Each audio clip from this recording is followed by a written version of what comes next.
Gracias, presidente.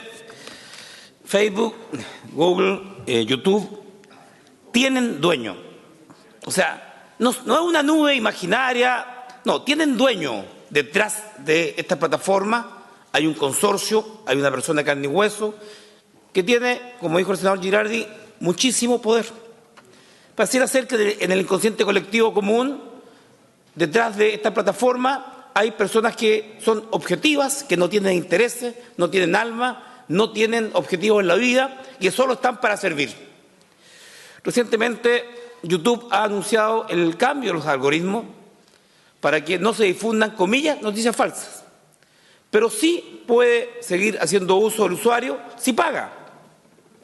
Está claro que para acceder a determinadas plataformas y contenidos, sobre todo cuando son progresistas, de izquierda, o hacen referencia a procesos liberales, hay más dificultad. El controlador de esta plataforma puede poner dificultad de acceso. Y en muchas ocasiones, y lo puede comprobar cualquier senador, para explicarse por qué en YouTube hay videos denominados malos videos en primer lugar y otros buenos videos con cientos de miles de visitas no figuran, es porque hay un algoritmo utilizado por alguien para determinar qué se muestra en el primer pantallazo en YouTube. Señor presidente, estamos frente a una sociedad de la información que tiene dirección, la dirección que imprime el dueño de la plataforma. Por tanto, esta plataforma a las cuales se cede de manera voluntaria. Yo no sé si alguno de los senadores que nos acompañan en la sala ha tenido el tiempo para leer los compromisos que uno adquiere para acepta las exigencias para poder entrar a la plataforma. No, es consentimiento. Y por lo tanto queda absolutamente salvada la posibilidad de reclamo ulterior para el uso de esos datos personales. Creo que hay un debate pendiente en el mundo sobre esta plataforma y particularmente el uso de estos datos que no tiene además país, es transnacional. ¿Cómo bloquear a YouTube? Se ha dado una especie de autorregulación. Chile, con este proyecto de ley, está protegiendo determinados datos. Pero quiero decirle, y esta experiencia para quienes han tenido la posibilidad de comprar un supermercado o una farmacia, te piden el carnet de identidad. Yo cada vez que ello sucede digo, ¿para qué usted me lo pide? Es que tiene descuentos.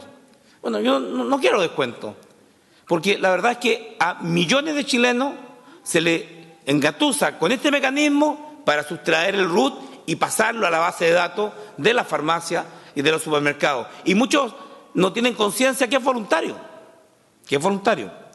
Creo que se hace necesario un debate mucho más amplio, educativo, pedagógico sobre aquello. Yo coincido con la senadora Bombaer sobre por qué en Hacienda. ¿Por qué el Ministerio de Hacienda va a ser el que tenga la tuición de estos datos? Hace ya 16, 18 años, cuando como diputado presenté el primer proyecto de regulación del lobby en Chile, después de haber visitado Washington, de haber estado con muchos senadores ahí en el Capitolio, de haber estado con las empresas de lobby, ingresé el proyecto de ley y propuse que fuera la Contraloría General de la República la que regulara y tuviera tuición sobre el lobby. El gobierno, con 2 diputados de los regalones, ingresó otro proyecto de ley y propuso que fuera el Ministerio de Justicia. Es decir, dejar la ley del lobby al arbitrio de la contingencia política, al arbitrio del poder de turno. Yo coincido, el organismo tiene que ser colectivo y tiene que tener una definición mucho más allá de un ministerio altamente técnico, pero también altamente politizado. ¿Qué más politizado que el Ministerio de Hacienda respecto de la toma de decisiones sobre la vida de las personas? Y es por eso que yo espero que en la discusión en particular podamos determinar de que el poder que se le confiere a esta agencia tenga mecanismos de control. ¿Qué pasa cuando no se cumple la ley? Yo los invito, a los señores senadores, multas de 20 a 50% de la remuneración mensual del jefe superior del servicio infractor. Y considerando circunstancias atenuantes, se duplica en caso de reincidencia y 5 días de suspensión. Y cuando se trata de datos sensibles, multa del 50% del sueldo del jefe superior, con la posibilidad de una suspensión hasta 30 días. La sanción a los funcionarios infractores se determina en conformidad al estatuto administrativo, y las llamadas infracciones gravísimas, en el artículo 38.4 del proyecto de ley, multas el doble del beneficio pecuniario obtenido mediante la infracción. Y si no se puede calcular cuál es el beneficio pecuniario, entonces 50% de multa sobre su sueldo. Yo quiero decir de que si este es el nivel de multa para cautelar de que no se haga uso de esta información sensible, creo que es extremadamente baja.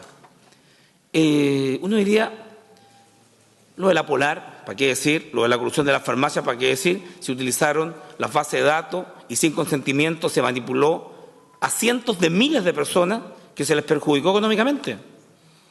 Bueno, y sus autores recibieron como pena el dictar charlas de ética, de ir a dictar charlas comunitarias. Yo siento que el tema de las sanciones no está bien tratado. Esto no es disuasivo, porque está claro que la venta de esta base de datos o la venta de esta información puede producir enormes utilidades, pero también enormes perjuicios a los usuarios, a quienes dieron sus datos de manera consentida o no consentida. El artículo 50, respecto de la confidencialidad, establece que hay confidencialidad absoluta para las sanciones penales, civiles, administrativas, disciplinarias. La verdad es que esto se contradice, por ejemplo, con lo que hemos dicho sobre los abusadores de niños. ¿Cómo entramos entonces a esa información sensible? Yo creo que hay que ser muy específico de la excepcionalidad respecto a qué datos no pueden tener acceso libremente los ciudadanos, o, tema que también vale la pena mencionar, en el artículo 51 se obliga a indemnización de daño patrimonial o extrapatrimonial con prescripción de hasta 3 años. Yo diría, se protege a quienes tienen sanciones penales, administrativas, disciplinarias, pero se permite una ley aprobada en este Senado, en la cual yo voté en contra, que haya un DICOM de los infractores del metro o del Transantiago. O sea, DICOM de los infractores del Transantiago, los podemos publicar, sabemos quién puede ser el que no pagó la tarifa de 600 o 700 pesos, pero respecto a las sanciones penales, civiles, administrativas, disciplinarias, de autoridades o de quien fuere, se nos impone confidencialidad. Bueno, tenemos que tener reglas claras. Si efectivamente hay confidencialidad para los datos personales de un obrero o trabajador, tiene el mismo derecho. Yo quiero señalar de que, por último, señor presidente, es necesario revisar de que se declara en el artículo 57 que es lícito que el manejo de los datos personales para los fines que establezca la ley sean utilizadas por este Congreso Nacional, por el Poder Judicial, por la Contraloría General de la República, el Ministerio Público, el Tribunal Constitucional, el Banco Central, el Servicio Electoral y el Sistema de Justicia Electoral, más todos los tribunales creados por ley. Esto me está diciendo que si el Servicio Electoral, que vende los datos personales, se financia con eso, venden el padrón electoral que tiene nombre, profesión, que tiene todos los datos personales y se vende. Me van a decir que todos estos servicios tienen la facultad de ser lícito el manejo y uso. Yo siento que tenemos que revisar entonces las categorías de aquello, porque no todas las personas tienen acceso a poder pagar por esa información y no me parece adecuado de que existan organismos del Estado que sí sea lícito que usen la información y otros que no. O sea, los datos sensibles son sensibles para que el ciudadano común lo tenga, pero todos estos poderes sí los pueden utilizar. Y por cierto, para que los utilicen no requieren consentimiento del titular para el tratamiento de sus datos. Yo siento que esto vulnera. Es demasiada la excepcionalidad. O sea, hacemos un proyecto de ley para resguardar sus datos, pero ponemos a 1, 2, 3, 4, 5, 6, 7, 8, 9 instituciones que sí pueden hacer uso sin consentimiento de la persona, de su dato sensible, personalísimo. Por tanto, vale la pena establecer cómo nosotros nos vamos a excluir o autoexcluir en esta ley de cumplir esta ley. Y es un tema para el debate en la discusión particular. Yo voy a votar a favor, señor presidente, porque creo que la regulación es necesaria, pero estas observaciones las traduciremos adecuadamente en la discusión particular. He dicho.